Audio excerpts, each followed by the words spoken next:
morning, everyone. I'm Mike Goldberg, the president of the R1 Foundation. I'm very happy to have Dr. Oscar Hank Meyer with us from the Children's Hospital of Philadelphia. He is a pulmonologist there. We have received lots of questions from the community about RYR1 and risk for complications from coronavirus of COVID-19. And Dr. Meyer was kind enough to spend some time with us and answer questions that we've received from the community. So good morning, Dr. Meyer. Good morning to you all. Thank you. Before we get started, I just need to read a disclaimer, our standard disclaimer, which is the information provided by the RYR-1 Foundation on this webinar is for educational purposes only. It should not be interpreted as a recommendation for a specific treatment plan, product, course of medical action, or healthcare provider. The information we discuss today does not replace medical consultation with your physicians to meet your individual needs. Ultimately, if you have concerns about your health, particularly RYR-1-related diseases, you should consult your healthcare provider. Okay, so with that being said, let's just jump right into this. So, Dr. Meyer, can you sort of briefly explain what coronavirus is and what COVID-19 is? Yeah, so a coronavirus is one of a variety of different respiratory viruses that is in the community every year. There have been plenty of other coronaviruses that have caused infections and have caused infections before COVID-19 was identified this year. As an example, ones that may ring a bell are SARS and MERS, which have been the cause of epidemics over the last half dozen years or so. Those are different coronaviruses. And so in thinking about, I don't think there's a whole lot of value in going into the virology because that's getting well beyond my expertise. Right. Probably not anything that anybody's interested in. But I did want to briefly touch on some epidemiology. And one of the big questions, which I think everybody has, which is why in the heck did COVID-19 become such a problem? And the simple answer is that because it's novel. It's not in the community. There's none of what we call herd immunity, which means people within the community that have either been immunized to it or have been exposed to it. And the best example of that is if we think back about 10 or 11 years to when swine flu was an issue, the H1N1 influenza virus. That was a big problem because it hadn't really been in the community for at least 35 years. And so a lot of the younger people under 60, had never been exposed to it, and so were a reservoir of patients that that H1N1 could impact. And ironically, that virus itself had sort of the opposite population at risk, and that was pediatric and people under 50. And certainly, when we had that virus become an issue here in Philadelphia, we were overwhelmed with patients both in the acute care setting and then in the hospital. The mortality rate estimated by the CDC was about 280,000, and over half of those patients were in African countries and Southeast Asian countries. So the one other thing I want to bring up before going into the questions is on the news you hear about mortality rate, and there are two different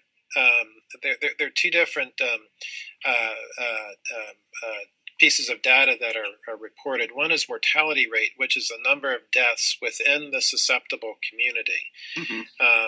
And so the number of deaths, which is the numerator, is pretty standard. Pretty clear to understand that. The susceptible community is less easy to identify. Yeah. So that's why you hear a lot of people prognosticating. There's another piece of data called the case fatality rate, which is the number of deaths based on the number of patients with known disease, and that's what can be reported now. Right. And that's been somewhat variable within Asia, within the European countries that are now affected by it, and the current range, as I recall, has been between about 2 and 5%, depending on the country. Right. The challenge, however, is that because of using our country as an example, there's been some challenge in actually being able to have patients get access to testing. Mm-hmm. We really have no idea how many patients have been affected or exposed to coronavirus. Right. What the CDC has estimated is that, based on the Chinese experience, only about 16% of patients who have coronavirus have significant illness that requires acute care. And so if you then say, well, if at worst the case fatality rate is about 5%, then the majority of patients who end up getting sick with coronavirus survive. Right. Mortality rate of between 2 and 5% is nothing to be overly reassured about, but it is important to pay attention to the fact that the vast majority of patients who are exposed to coronavirus recover from it. Right. All right. So I want to just jump on to something you just said. So the vast majority of patients who get this will be fine, but the CDC mentions that a small percentage of patients, those who are, quote, at risk for serious illness, could have more serious complications and potentially die. So I think the most fundamental question, the most common question that we're hearing from our community is, should someone, and we can get into pediatric versus adult in a second, but just generally speaking, and I know this is a difficult generalization and everyone's different, and there's a lot of heterogeneity within the RYR1 community, but generally speaking, should someone with RYR1-related disease, myopathy, be considered at risk for serious complication from COVID-19? From COVID-19, no. From any respiratory virus, yes. Okay. So the reason I say it that way is that, certainly if you have a neuromuscular disease, you're at risk if you get sick for having frank respiratory muscle failure or worsened fatigue that makes it difficult to properly clear airways and ventilate and oxygenate well. So in my view, and that of my colleagues, the issue is less COVID-19 and more getting an acute illness. Okay. The patients who have the worst outcomes in COVID-19, as has been very clearly related, are the elderly, who effectively have weakened immune systems. Other patients, younger, who have either weakened immune systems, underlying lung disease like COPD, or some previous illness, and I'll get back to that in a moment, previous significant respiratory illness, chronic heart disease, and diabetes. So related to that, the only one of those categories that would potentially be a concern for somebody with RYR1 myopathy would be a patient who perhaps in the past has had a severe pneumonia and that has left underlying lung disease independent of the RYR1. Got it. But so just to be clear, what you're saying is patients with RYR1 have some baseline risk for complication from any respiratory illness because of underlying weakness in the chest wall or the muscles of breathing, and so that COVID-19, in your opinion, it doesn't represent any more or less risk than just any other respiratory illness. Is that? I want to make sure. Is that a fair characterization of what you're saying? Yes, it is. And then, so while we're talking about this, a more general question, you mentioned COPD, which is for people who don't know, chronic obstructive pulmonary disease. Can you talk a little bit about how you would characterize the lung disease, quote unquote, of people with RYR1, and how that may be different from something like obstructive lung disease? Sure. For patients that have RYR1 myopathy, the lung disease that one gets is more related to the muscle and an inability to inhale and exhale well enough to bring in oxygen and remove the carbon dioxide that the body produces, and being able to take a deep breath and then a forceful exhalation or a cough maneuver. Those are the two aspects of RYR1 that are certainly present on a day-to-day basis and can get worse during an acute illness.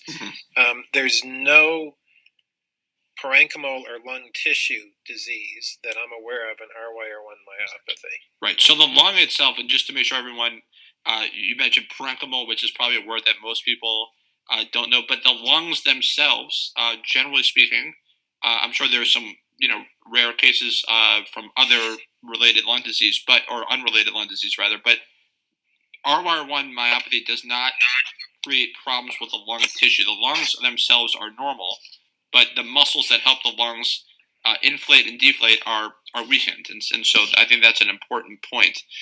So for a person who is concerned about going to work, and right now a lot of people are working from home, someone with RYR1, how would you, if that person wants to know? And we had a person contact us. She was a teacher, and she wanted to talk to her principal about her risk. How would you recommend someone talk to an employer, or for a parent talking to a teacher? What are some sort of things they can say in sort of lay terms that they could use to sort of explain their concerns or what their risk is? I think the risk is still related to getting an acute respiratory viral illness. The issue specific to coronavirus is because there's no herd immunity, there's a very likely possibility of the number of cases to accelerate quite rapidly. And so the addition of COVID-19 this year means that there are going to be very likely many more respiratory viruses out in the community. And so what the response should be is making sure that anybody with any sign of being sick, and I'll get to that symptoms in a moment, should be excluded from work or excluded from school. And it sounds like the school issue is becoming a moot point as we speak. Yes, right. But at work, that there should be a very clear policy that anybody who's acutely ill stays home. As far as being a patient with RYR1 myopathy going to work, the accommodation that I would recommend is keeping the 6-foot distance that's recommended. And if you don't have hand sanitizer available, then be very, very compulsive with hand washing, trying to avoid doing what we do routinely, which is rubbing our nose and touching the corner of our mouth, because those are the two points of entry for the for coronavirus. Right. Okay. All right. So moving on, let's say a patient. We know that some percent of these patients are going to get critically ill, very sick, and potentially intubated for the severe cases. If a patient with RYR1 is headed in the wrong direction, gets infected and is progressing to the point where they would need to be intubated, what should the family tell the treating physician, specifically as it relates to issues surrounding intubation and ventilatory support? Are there specific issues that those physicians need to be aware of? They're probably not going to be aware of RYR1. So what should the family be aware of? What information needs to be conveyed to the people, again, in the situation where a patient with RYR1 would be intubated?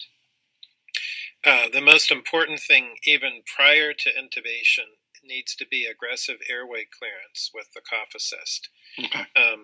What happens when somebody with a neuromuscular disease ends up needing invasive ventilation by intubation by an endotracheal tube is that the respiratory muscles have failed. And one of the things that can lead to that, outside of the impact of just having an infection, is if you have secretions that are accumulating in the airways. That makes it a lot harder to draw air into and then out of the lungs. And so if you can reduce that as much as possible by being aggressive with airway clearance, both before and then even more importantly after intubation, that can decrease the likelihood of intubation and hopefully decrease the duration of intubation. Mm-hmm. The problem is that once you're intubated, you essentially create a further blockage to airway clearance. And while you can do the cough assist and other modes of airway clearance through an endotracheal tube, you have a narrowed airway, certainly narrowed, substantially smaller than the native airway. Mm-hmm. And so I think if at all possible, intubation should be avoided unless it's clear based on the ability to get oxygen into the blood and to remove carbon dioxide that it's not working. Okay. And the specific sort of the bullet items that you would tell, let's assume we're not in a tertiary, a sophisticated pediatric hospital, where there may be people who are used to dealing with children with neuromuscular disease. What should the family tell that intensive care physician? What are the sort of the bullet points you would have them tell that physician about RYR1 as it relates to the sort of the pulmonary or the lung issues? That they need aggressive airway clearance with the cough assist. Okay. And not to use supplemental oxygen unless ventilation is adequately supported and airway clearance is being done aggressively. Okay. This is particularly important a step or two before intubation, where if a patient shows up in the emergency room with difficulty breathing and perhaps low oxygen, the knee-jerk reaction in most other situations is to just put a nasal cannula or a face mask on the patient with supplemental oxygen. Mm-hmm. Whereas in RYR1 myopathy, if one's hypoxemic, low oxygen, mm-hmm. then the most likely reason would be respiratory failure. And so that needs to be supported initially very aggressively, in addition to airway clearance. And when we have patients who have been, where management hasn't been, as just mentioned, it can make the illness more severe and make the recovery a lot longer. Okay. All right. Good to know. All right. I want to wrap up with just a few sort of specific questions that we received from patients. So we have a question here. For people with muscle weakness who already use a ventilator, how can we expect the virus to impact us? What kind of changes in vent settings can help manage breathing difficulties commonly encountered with COVID-19? Well, I'm going to answer that relative to having an acute respiratory viral illness, because we just simply don't, there's not enough out there to say that there's a specific change or a specific practice mm-hmm. that needs to be implemented for COVID-19. Mm-hmm. So the general approach would be to increase the size of breath if you're having trouble getting removing carbon dioxide, or if it's more a problem of low oxygen and mucus plugging in airways, then the typical approach would be to raise the low pressure, the EPAP, in addition to the IPAP. Okay. But again, I want to emphasize that this is only after having implemented an aggressive airway clearance strategy. Okay. I don't think that there's anything proactive that should be done in adjusting ventilatory support. Mm-hmm. I think that's something that should be done as symptoms are beginning in consultation with the treating physician. Okay, perfect. And then last question here is, do medications such as nebulized albuterol help with breathing if you were to be infected with COVID-19? It's hard to say. Certainly, if there's underlying asthma, then absolutely. Mm-hmm. Any respiratory viral illness can be a trigger for an asthma exacerbation. Mm-hmm. What I would like to just step into very briefly is that in some situations, patients will be given what we call hypertonic saline or high concentrated saline, 3% or even 7% saline. That's been very useful in patients with cystic fibrosis who have thick mucus. Mm. When you get sick, you can certainly have thick mucus or just have copious mucus. It's not overly thick. The problem is that sometimes people will, treating physicians or treating practitioners will say, well, this patient is having trouble with airway clearance. Let's use hypertonic saline.